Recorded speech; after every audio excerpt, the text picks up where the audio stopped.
നമ്മൾ കഴിഞ്ഞ ഇടയ്ക്കൊക്കെ പറഞ്ഞാണ് ബംഗ്ലാദേശിലെ സംഘർഷം. അവിടെ ഹിന്ദുക്കൾക്കെതിരെ വലിയ തോതിലുള്ള കലാപമായിരുന്നു അവിടെ നടന്നത്. അപ്പം ബംഗ്ലാദേശിൽ സംഘർഷം ഇസ്കോൺ കേന്ദ്രവും ക്ഷേത്രങ്ങളും നശിപ്പിച്ചു.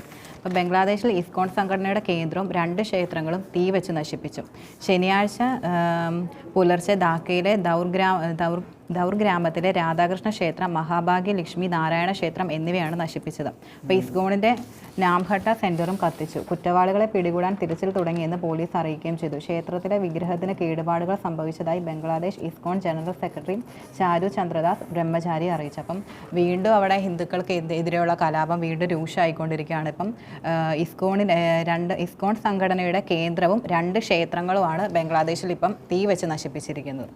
അതേസമയം ഇത് ഇസ്കോൺ നേതാവ് ചിന്മയ് കൃഷ്ണദാസിനെ മോചിപ്പിക്കണമെന്ന് ആവശ്യപ്പെട്ടുകൊണ്ട് വിവിധ ഹിന്ദു സംഘടനകൾ പശ്ചിമ ബംഗാൾ BJP നേതൃത്വവും കൊൽക്കത്തയിൽ പ്രതിഷേധവും സംഘടിപ്പിച്ചിട്ടുണ്ട്. നമ്മുടെ ഇന്ത്യയിലടക്കം ഇപ്പോൾ അതിന്റെ ആഫ്റ്റർ എഫക്ട് നടക്കുകയാണ്. കൊൽക്കത്തയിൽ ഇപ്പോൾ വളരെ വലിയൊരു പ്രസ്ഥാനം അല്ലെങ്കിൽ മോചിപ്പിക്കണമെന്ന് ആവശ്യപ്പെട്ടുകൊണ്ട് ബംഗ്ലാദേശിൽ അറസ്റ്റിലായ ചിന്മയ് കൃഷ്ണദാസിനെ മോചിപ്പിക്കണമെന്ന് ആവശ്യപ്പെട്ടുകൊണ്ട് നമ്മുടെ കൊൽക്കത്തയിൽ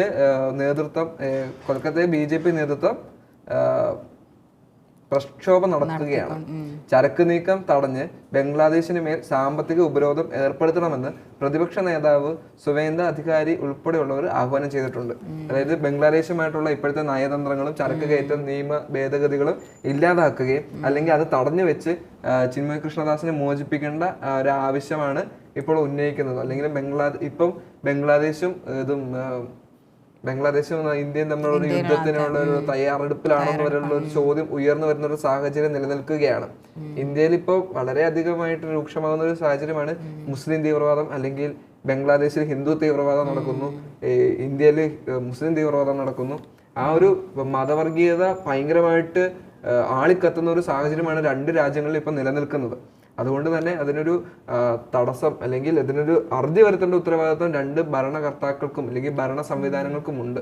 അത് എത്രയും പെട്ടെന്ന് നടപ്പിലാക്കുക എന്നുള്ളതാണ്. കാരണം ഈ ചിന്മയ് കൃഷ്ണദാസിനെ അറസ്റ്റ് ചെയ്തിരിക്കുന്നത് രാജ്യദ്രോഹ കുറ്റം ചുമത്തിയിട്ടാണ്. അങ്ങനെ ഒരു സമയത്ത് ഇവിടെ ഇന്ത്യയിൽ അതിന്റെ ആഫ്റ്റർ എഫക്ട് എന്ന് പറയുന്നത് വളരെ വലിയതായിരിക്കാം. ഇന്ത്യ പറയുകയും ചെയ്തിട്ടുണ്ട് ബംഗ്ലാദേശിലെ ഹിന്ദുക്കൾക്കെതിരെയുള്ള ആക്രമണം അവസാനിപ്പിക്കണമെന്ന്. പക്ഷെ അതും അവർ മൈൻഡ് ചെയ്യുന്നില്ല. അപ്പം എന്തായാലും ഇന്ത്യയും ബംഗ്ലാദേശും തമ്മിലുള്ള ബന്ധം എന്താണെങ്കിലും വലിയ രീതിയിൽ പ്രക്ഷോഭങ്ങളിലേക്ക് എത്തുന്ന ഒരു സാഹചര്യമുണ്ട്. അത് മാറ്റുമെന്ന് തന്നെ അല്ലെങ്കിൽ അത് മാറുമെന്ന് നമുക്ക് പ്രതീക്ഷിക്കാം. എന്താണെങ്കിലും